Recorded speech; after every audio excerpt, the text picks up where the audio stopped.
Сайн мэцхан уу орой минь төргийа. Энэхий одын ээж авийн урилгаар энэхүү номтой нөхрөлийн челленжэд нийтэж байна. За энэхүү челленжтэй хамтдаа олцгой цувралын бяцхан амьтдын тухай хөөрхөн номоор бэлэг барьж байгаа. За энэ номны манд онцлог нь бол маш гоё юм хатуу хавцтай, хөвдөг хавцтай учраас хүүхдүүдийн сонирхлыг татсан.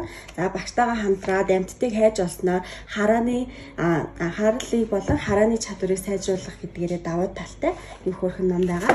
Мэдээж хэрэг бага насны хүүхдүүдэд зориулагдсан учраас хатуу хавцтай, хүүхдүүдийг гинтэхгүй, булантай гэдгээр онцлогтой байгаа.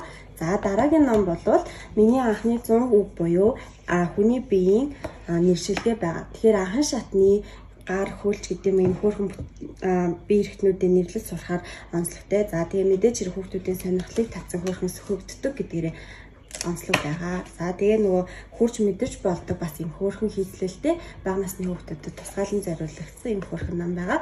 За энэхүү челленжтэй дараагийн дуудах хүмүүс бол Түмэн жаргалынхаа ээж авааг дуудаж байна. 24 цагийн дотор энэхүү челленжтэй оролцоорой гэж урьж байна.